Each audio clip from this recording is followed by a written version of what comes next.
Oh hey, welcome to another edition of hand-laid tracks, 3D printed trains with Socrates. Today we're looking at a log carrier, also a pipe carrier, if you put pipes on it. I was working on a tank car and I thought, you know what, I can see a log car hiding in that. And when I made the logs, I said, hey, I could make them out of pipes too. So I decided to make a nice little log carrying, pipe carrying car. It's got three parts: the base, the forks, and the load. They snap together, and it worked out pretty well, I think.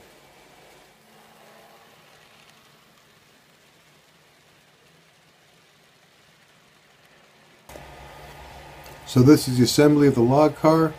The base has a little flange around it. I built a support because you need some sort of support to hold up the edges because they're not on the bed. And it prints with these little lines on the edge. I tried to get rid of them in the design, but they didn't want to go away. So I used a deburring tool to get rid of the little extra filaments on the sides of the base. And inside the log load itself, there's another little flange that keeps the edges down, and with a screwdriver and a tweezers to sort of pick that out. And then the base and the log have to be fit together, and depending on how tight or loose they are, you want to go a little slow with it. I use a deburring tool to go around the inside of the log and around the outside of the base, and just try to take around the bit of the edge and also down the long legs of both sides of the log.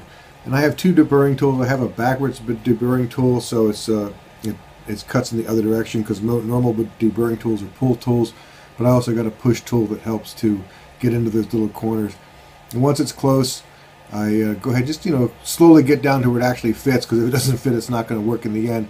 And I try to get one side only on. I don't put the whole thing on because it's really tough to get off, and it depends on how tight it is. And I have a little flat file as well that I'll use in a second here, that has an edge with one side is flat and the other side is teeth. And with the flat edge against the piece, you can sort of remove just a little bit more of the corners and the burr. And then once the one side fits and the other side fits as well, it's going to go ahead and move on to the forks and the couplers. But again, it's a little finicky to get it close. But then I snap on the couplers, and I have an extra one there because sometimes they break. And with a little torch lighter, you can go ahead and flare off any threads that are on the piece, because sometimes they'll have threads on the print. And I made a little holding thing that you can put. It's in there as well. You put the tool or put the car on top of that, and you can press using voltmeter tips on is what I use, and pushes the pins into it. You want to make sure the cars flop, because if they don't flop, it'll actually end up derailing. So you want to make it tight enough that they're on there all the way, but still loose enough to flop both ways. And once you get that where they're flopping back and forth, then you go ahead and install the actual log itself. And you can see, and if they pop off, you can you just start again, or you can use a larger pin, because the microtrains has large and small pins. You can see they find them are flopping back and forth. And then the log should snap on, depending on how tight you got it the first time.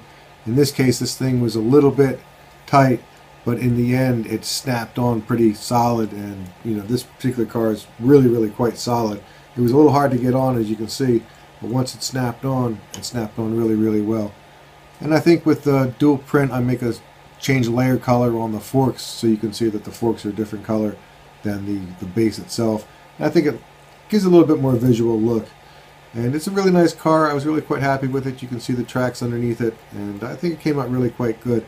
Just be patient putting it on. Depending on, this is the hardest one I actually put together, and it really snapped on tight. And like I say, it's really tight. It's a nice little car. Check it on Cults.